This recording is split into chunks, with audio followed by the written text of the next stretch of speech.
Donald Trump's long-running fight against the media has sparked reactions from countless celebrities, comedians, and TV hosts over the years.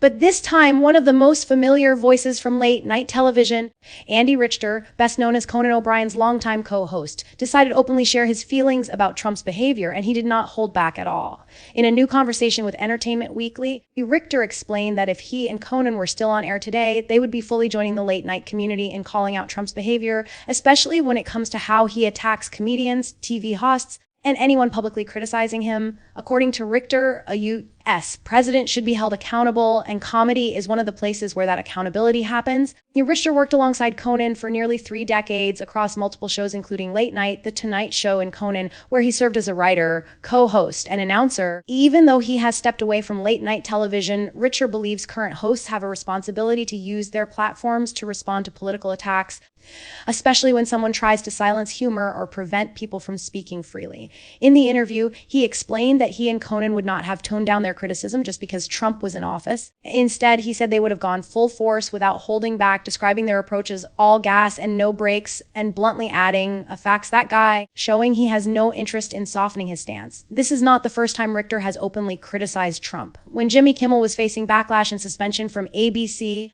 Richter publicly supported the fellow late-night host and defended his right to continue speaking openly about Trump. At that time, he was asked whether Kimmel should tone down his criticism if he returned to the network under new conditions. Richter's stance remained firm: Kimmel should not back off.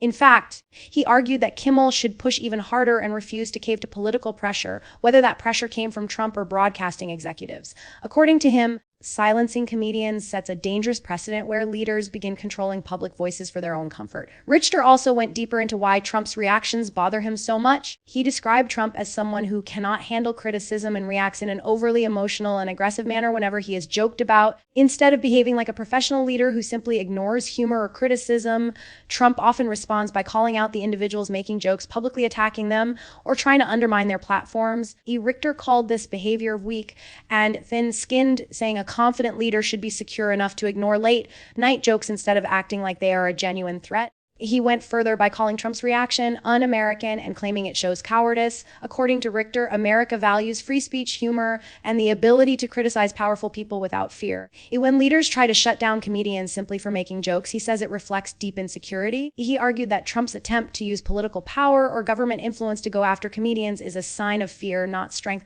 To him, the idea that a president would spend time attacking late-night hosts shows immaturity and a lack of real leadership ability. Richter also acknowledged that late-night TV is not as powerful today as it was decades ago. Ratings have changed, audiences watch content differently, and fewer people tune into traditional TV. But despite those changes, he believes that comedy still plays an essential role in public conversation. Jokes offer a way to expose truth, hold people accountable, and highlight contradictions in political behavior. That is why he finds Trump's attitude toward comedians even more disappointing, because the attacks feel unnecessary and exaggerated, especially given the smaller scale of late-night influence today. While talking about Trump's reaction to being mocked, Richter mocked him right back, calling the behavior childish and insecure. He said when someone is confident, they ignore jokes rather than trying to crush them. According to him, the fact that Trump responds with so much intensity shows he feels threatened by humor, even though jokes should not matter to the leader of the country. He even suggested that Trump's administration went out of its way to silence people for petty reasons, implying that leaders should focus on governing rather than obsessing over punchlines on TV. Richter also made a bold statement about how Trump's leadership style reflects personal insecurity. He joked that the behavior indicates weak people, describing them as uncreative and not very intelligent. He argued that true strength lies in being able to laugh at yourself or at least ignore criticism instead of actively trying to shut it down. A leader who attacks comedians, in his view, is someone who lacks confidence and feels threatened by people who challenge their authority, even indirectly through humor. As the interview wrapped up, Richter offered what he called general advice for anyone in the public eye, not just Trump. He said that when someone chooses to go after the people making jokes instead of addressing real issues, they are usually in the wrong. To him, comedians have always played a role in society by pushing boundaries and speaking truth through humor. Trying to silence them goes against that tradition and signals that a leader is afraid of the truth being exposed. Richter's message was clear: public figures should learn to take jokes instead of starting fights over them. Criticism comes with power, and reacting aggressively only makes leaders look weaker. In his opinion, if a president cannot handle harmless jokes without calling for consequences, then that reveals more about their character than about the joke itself. He ended by saying that attacking comedians usually means someone is in the wrong, and it's better to reflect on why the jokes bother them rather than trying to shut down the people making them. Overall, the interview presented Richter as someone who believes strongly in free speech and sees comedy as a form of resistance.